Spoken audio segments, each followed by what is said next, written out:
Hey, shalom, shalom. First off, I want to give all praises, glory, and honor to Yahweh, by Hashem Yahweh Shai, by Hashem Rakakadash. Those are the true names of the Heavenly Father and only begotten Son. Yahweh meaning He exists. By Hashem is in the name of Yahweh Shai. So that's who the world ignorantly calls Jesus Christ.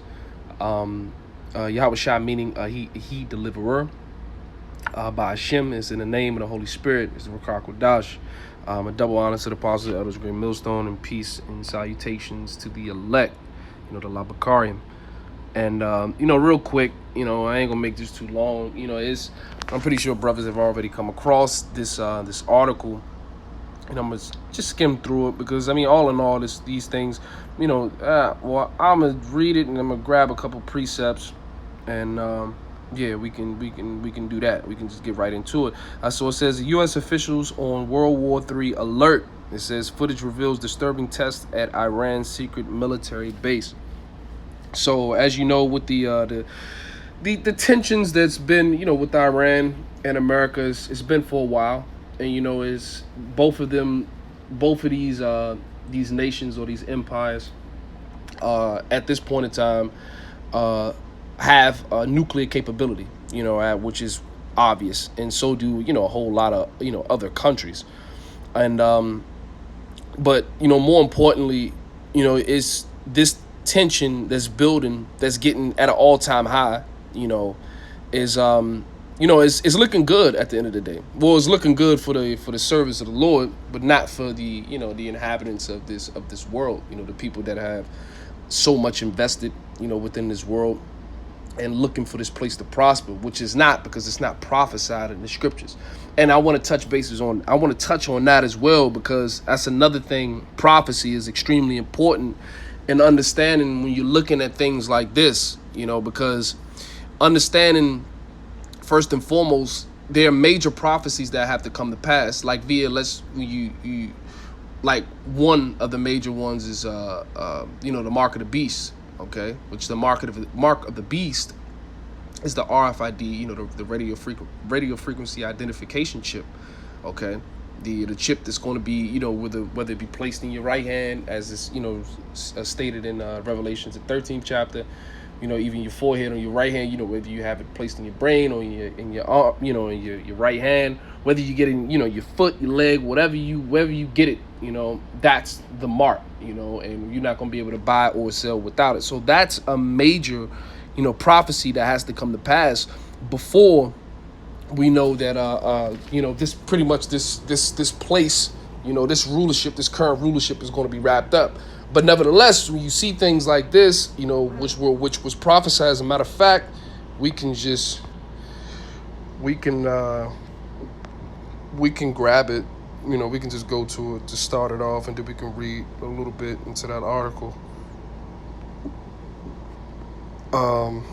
Right, so this is Yahweh Shai speaking, of course, in the red letter, and speaking about the times that we're living in is the times that he was speaking about 2,000 years ago. All of these things are manifesting themselves right now. Okay, it says right, straight to the point. 24. This is Matthew 24, and I'm gonna start at 3. It says, and as he sat upon the Mount of Olives, the disciples came to him privately, Salakia, saying, tell us, when shall these things be, and what shall be the sign of thy coming and the end of the world? Right? In this world, in fact, let's just go into that. Let's look at that, because this is not specifically talking about the end of the earth. Okay, you read the book of Ecclesiastes, the scriptures tell you that within that book, it tells you that the earth abideth forever. So this earth, it's going to go through a lot of turmoil. It's going to go through a lot, but this earth is going to abide forever, because the kingdom of heaven, ultimately is going to be played out on this planet. All right. And so let's get right. Yep. Eon, right? Eon or Aeon. It says forever and unbroken age. All right. It says what is that? Perpetuity of time. So it says the world's universe, a period of time and age. Okay, so what the what the apostles were inquiring of is, when is this age or this rule, you know, is going to end? You know, when are we pretty much going to be set back up in our rulership? When is the kingdom of Israel? When is Yahweh Shai's kingdom going to be brought forth? You know. And it says, and Yahweh Shai answered and said unto them, take heed that no man deceive you, right? It says, for many shall come in my name, saying, I am a Mashiach, and shall deceive many. And it's a lot of people coming in the Lord's name. You know, it's a lot of people that are pretty much leading the flock into this, to the. It says, my people are destroyed, for a lack of knowledge, of course. And then it said, my people are led I believe it's sheep into the slaughter, or stock into the slaughter, something along those lines. And people basically claiming to have the truth. People are claiming that they are the anointed. There have been certain cases of that, and I'm pretty sure those are going to continue to increase. Okay, as the time goes on, and as these prophecies keep unraveling.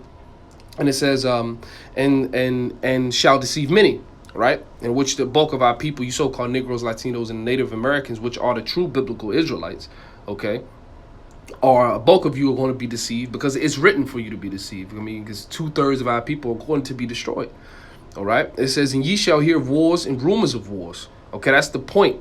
Okay, the point is ye shall hear of wars and rumors of wars. It says U.S. officials on World War III alert. Okay, footage reveals disturbing test at Iran's secret military base. It says the U.S. military is on alert after Iran released a disturbing video revealing a secret underground base which has a huge stockpile of missiles amid fears of an attack on American troops. Now, this could be, things staged. This could be misinformation, to ultimately, ultimately give them reason to ransack, Iran, or to do whatever they, want to do. It's just, we live in that type of place. We live in a place where Babylon is, it's a place of confusion. So a lot of the information that we get can be a little, I'm not going to even say a little, it can be distorted. It can be corrupted, so to speak. The only thing that holds its true weight and holds its purity and truth is the word. We can always depend upon that. And that was another point I wanted to make as well, because I was just talking with one of the Shahs, the Shah Nala on the side, and he made a beautiful point, because